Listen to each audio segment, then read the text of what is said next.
কয়েকজন সাহাবী, নাম তার তালহা রাদিয়াল্লাহু তাআলা আনহু, নবীজির পিছনে নামাজ পড়তেন। কিন্তু এই সাহাবীর অভ্যাস ছিল ভিন্ন। প্রতিদিন সবার শেষে ঘড়ির কাঁটা দেখে আসতেন, যেন একদম শেষে ইকামত যখন হবে তখন মসজিদে ঢুকতো, আর সালাম ফিরাইবার সাথে সাথে দৌড়াইয়া আবার চলে যাইত। সুন্নত পড়তেন না। নবীজি জোহর ফজরের সময়, আসরের সময় পূর্ব দিকে ফিরতেন, আমরা যেমন ফিরি না, নবীজি ফিরতেন, ফিরে বয়ান করতেন, সাহাবা কেরামদের খোঁজ খবর নিতেন, কার কি হালত, কার কি সমস্যা, যার সমস্যা সমাধান করতেন, যার বাড়িতে চাল নাই চাল ফাটাইতেন, যার বাড়িতে ডাল নাই ডাল ফাটাইতেন। এই জন্য আল্লাহর নবী ফজরের পরে একবার পূর্ব দিকে ফিরা তাকাইয়া খোঁজ নিতেন, আবার আসরের সময় পূর্ব দিকে ফিরা একটু খোঁজ খবর নিতেন। এই জন্য আমরাও পূর্ব দিকে ফিরি, নবীর সুন্নাত আদায় করি। তো ওই সাহাবী সবার শেষে আসতো, যখন ইকামত শুরু হইতো আবার সালাম ফিরাইবার সাথে সাথে ওই সাহাবী দৌড়াইয়া চলে যাইত। নবীর বয়ানও শুনতো না, নবীর পিছনে যে সুন্নত গুলো আছে পরে নামাজের পরে সুন্নত আদায় করতো। প্রতিদিন এই কাজ করতো, একদিন না, প্রতিদিন। সাহাবায়ে কেরাম আল্লাহর পয়গম্বরের কাছে বিচারে দিল, ও গো আল্লাহর নবী, আপনার একজন সাহাবীর বিচার করেন। বলে কি বিচার?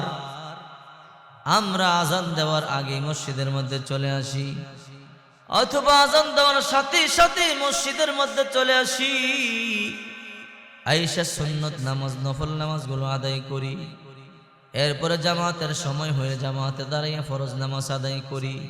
ওগো নবীজি, আপনার একজন সাহাবী, সে প্রতিদিন সবার শেষে আসে, ইকামত যখন হয় তখন আসে, সুন্নাতও পড়ে না, নফলও পড়ে না, আবার যখন সালাম ফিরান সবার আগে দৌড়াইয়ে চলে যায়।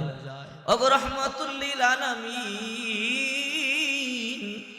ওই সাহাবীর বিচার করেন, ওই সাহাবী সম্পর্কে কিছু বলেন।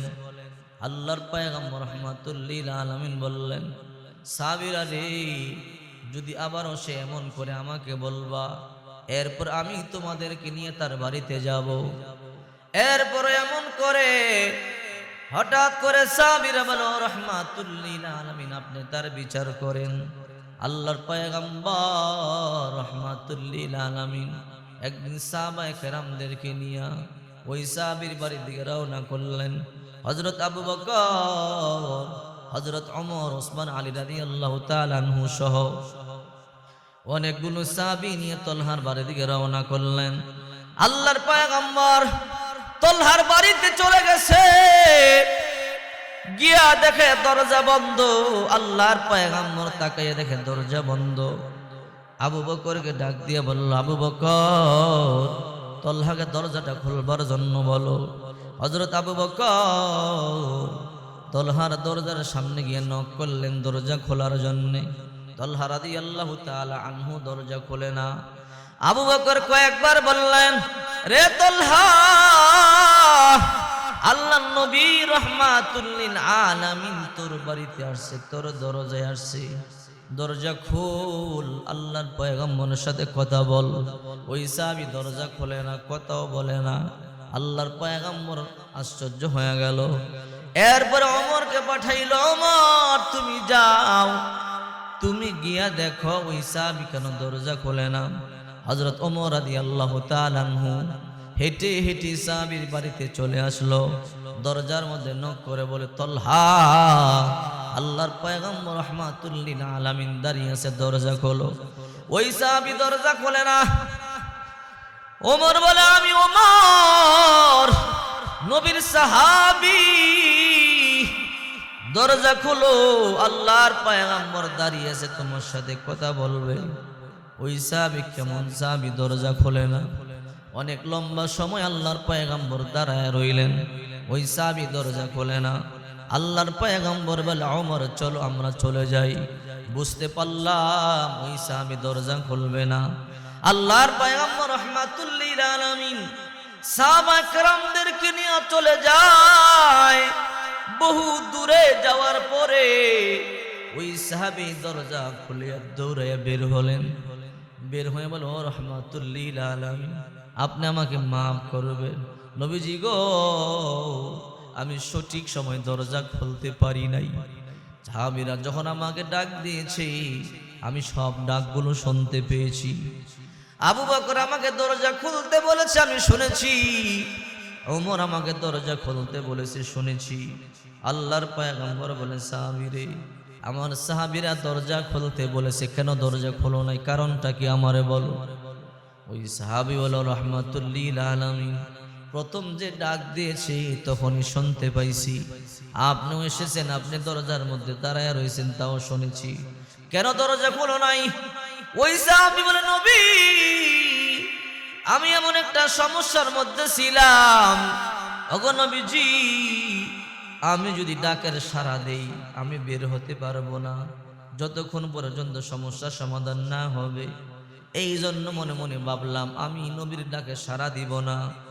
সাড়া দেওয়ার পরে যদি আমি জবাব দেই, এরপরও যদি দরজা না খুলি, আল্লাহর পয়গম্বর বড় কষ্ট পাবে। কেমন সাহাবী, আমার সালামের জবাব পাইল, উত্তর দিয়া তারপর দরজা খুলল না। এই জন্য আমি একদম ইচ্ছা করে উত্তর দেই নাই। আল্লাহর পয়গম্বর বলে, সাহাবী রে, তুমি এমন কি সমস্যার মধ্যে ছিলা আমারে বলো রে সাহাবী।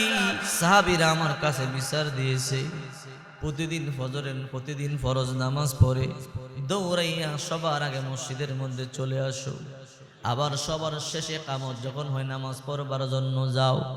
কারণটা কি আমারে বলো।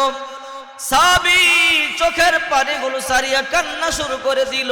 আল্লাহর পয়গম্বর বলে, সাহাবী কেন এমনটি করো আমারে বলো। ওই সাহাবী বলতে চায় না। আল্লাহর পয়গম্বর বলে, তলহা রে, আমার কাছে না বললে তুমি কার কাছে বলবা?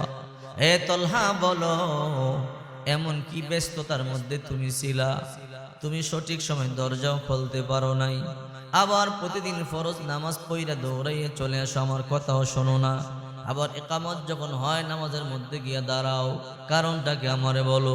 ওই সাহাবী চোখের পানিগুলো সারিয়ে কান্না করে বলে, নবী, আমার ঘরের মধ্যখানে একটা গর্ত করেছি, ওগো নবীজি, এই গর্তের মধ্যে আমি আর আমার বিবি বসবাস করি।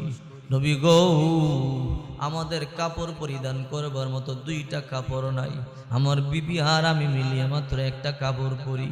ওগো নবীজি, নামাজ পড়বার মতো ভালো কোনো কাপড় নাই, একটা কাপড় মাত্র আমাদের আছে। নবী গো, আপনার পিছনে নামাজ না পড়লে আমার অন্তরটা মানে না, আপনার পিছনে নামাজ পড়বার জন্য আমি পাগল হয়ে থাকি, এই জন্য প্রতিদিন আপনার পিছনে নামাজ পড়বার জন্য দৌড়াইয়া যাই। আমি যখন নামাজ পড়বার জন্য দৌড়াইয়া যাই, আমার বিবি পিছন দিক থেকে আমার ডাইকা বলে, স্বামী গো, আপনি তো কাপড় নিয়ে নামাজে যাইতেছেন, তাড়াতাড়ি আসবেন, যতক্ষণ পর্যন্ত আপনি না আসবেন আমার তো কাপড় নাই, আমি তো নামাজ আদায় করতে পারবো না। আল্লাহর পয়গম্বর শুনে আশ্চর্য হয়ে গেল, ওগো নবীজি, আমার বিবিকে গর্তের মধ্যে রাইখা আমি কাপড়টা পরিধান করিয়া মসজিদের মধ্যে চলে আসি। আমি সবার আগে আগে মসজিদ থেকে আবার বাড়িতে চলে যাই, কারণ আমার ভয়, আমি যদি তাড়াতাড়ি যাইতে না পারি, যদি আমার বিবির মরণ হয়ে যায়, তাহলে তো আমার বিবি আর নামাজটা আদায় করতে পারলো না, কাজা হয়ে গেল। এই জন্য আমি দৌড়াইয়া তাড়াতাড়ি মসজিদ থেকে বাহির হয়ে চলে আসি। ওগো রহমাতুল লিল আলামিন, এই কারণে আমি ইচ্ছা করে আপনার পিছন থেকে আসি না। নবী গো, আমার বিবিকে আপনি আমি কাপড়টা দিলে আইসা নামাজ আদায় করতে পারে। আজকে যখন আপনি এসে আমাকে ডাক দিতেছিলেন, আমার বিবি নামাজ, তখন আমার পরনে এমন কাপড় নাই যে কাপড় দিয়ে আমি আপনার সামনে আসব। আমি বিপদের মধ্যে পড়ে গেলাম, এই দিকে আপনি ডাকতেছেন আর ওই দিকে আমার বিবি নামাজের মধ্যে আল্লাহর হুকুম পালন করে কোন দিকে যাব। এই জন্য দাঁড়াইয়া রইলাম, মনে মনে চিন্তা, যখন নামাজ শেষ হবে, নামাজ শেষ হওয়ার পরে আমি তাড়াতাড়ি কাপড়টা বিবির কাছ থেকে নিয়ে আল্লাহর পয়গম্বরের সামনে যাব। ওগো নবীজি, এই জন্য আমি আপনার ডাকে সাড়া দিতে পারি নাই। নামাজ যখন শেষ হয়ে গেল, আমি তখন দৌড়াইয়া আপনার কাছে আসলাম, ও নবী আপনি আমার মাফ করে দেয়। এই কথা শুনবার পরে আল্লাহর পয়গম্বর চোখের পানি সারিয়া কান্না করে দিল। আল্লাহ, আমার তলহা এত কষ্ট করে কিন্তু আমি জানি না। ওগো মালিক, আমার তলহা এত কষ্ট করেও নামাজ ছাড়ে না। দুইজনে মিলিয়ে একটা কাপড় পরিধান করে, আল্লাহ আমি তোমার কাছে দরখাস্ত করি, আমার তলহার জন্য জান্নাত থেকে একটা সার্টিফিকেট পাঠায়া দাও। আল্লাহর পয়গম্বর দোয়া করতে দেরি, আল্লাহ তাআলা জান্নাত থেকে তার জন্য সার্টিফিকেট পাঠাইতে দেরি করে নাই। আল্লাহু আকবার। চিন্তা করে দেখেন সাহাবা কেরাম কেমনে নামাজ আদায় করতো, আর আমরা নামাজের ব্যাপারে উদাসীন। ইমাম সাহেব যদি বলে যুবক নামাজ পড়ো, মাঝে মাঝে কই হুজুর আমার কাপড়টা তো বালা না।